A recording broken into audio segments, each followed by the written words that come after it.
Қалай инвестор болуға болады және брокерді қалай табуға болады? Инвестор деген табыс табу үшін өзінің ақшасын салған адам. Бүгін қалай инвестор болуға болады? Сол туралы әңгімелесеміз. Инвестор биржада бағалы қағаздарды сатып алады.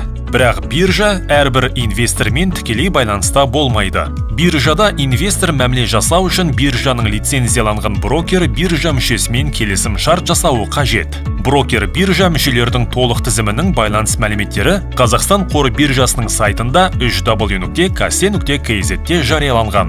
Брокердің қызметі тегін емес, ол клиенттен түрлі комиссияны ұстайды. Мәміле жасаған үшін, белсенді болмаған үшін, бағалы қағаздарды сақтаған үшін және тағы да басқалары. Сондықтан да бірнеше брокерлердің комиссиялары мен тарифтерін салыстыру маңызды. Тарифтен басқа пікірлерге мән беріңіз. Сондай-ақ брокерлерге берілетін номинацияларға көңіл бөліңіз. Қазақстан қор биржасында түрлі номинациялар бар. Оларды брокерлер жыл сайын нарықтағы белсенділігіне байланысты алып отырады. Жыл сайын биржа валюталық нарықтан басқа әрбір нарықта өзінің клиенттердің белсенділігі рейтингін жариялайды. Сондай-ақ сіз бірнеше брокерлермен келісім шарт жасай аласыз. Биржада мәміле жасау үшін брокерде ашқан өзінің шотын банк арқылы толықтыру қажет. Брокерлік келісім шарт жасаған соң сауда-саттық үшін сауда-саттық терминалын ұсынады. Терминалды қалай пайдалануды білмесеңіз, уайымдамаңыз. Тек өзіңіздің брокеріңізді сұраңыз. Қазір сауда-саттық терминалында өтінімдер қалай орындалатыны туралы қарастырайық. Бұл Әсет.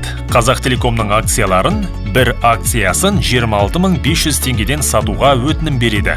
Бұл Татьяна. Қазақтелекомның акцияларын бір акциясын 26.200 теңгеден сатып алуға өтінім береді. Мұндай өтінімдер шектеулі деп аталады. Әсет пен Татьяна бір-бірімен мәміле жасамайды, өйткені олардың бағалары сәйкес келмейді. Бұл Андрей. Ол Қазақтелекомның бір акциясын жылдам сатқысы келеді. Сондықтан да ол өтінімде бағасын көрсетпейді және қазір нарықтағы сатушылар ұсынған бағамен сатуға дайын. Андрейдің нарықтық өтінімі Татьянаның өтінімімен кездеседі. Татьяна акцияны 26.200 теңгеден сатып алды. Бұл Мадина. Ол Қазақтелекомның бір акциясын нарықтағы сатушылар ұсынған бағамен сатып алуға дайын. Ол сатып алуға нарықтық өтінім береді. Мадинаның өтінімі Әсеттің өтінімімен кездесіп, мәміле 26.500 теңгеден жасалады. Сонымен биржада сауда-саттық өтінім беру арқылы орындалады. Анонимді сатушылар мен сатып алушылар сауда-саттық терминалында өтінімдерін орналастырады. Бағасы көрсетілген өтінімдер шектелімді деп аталады.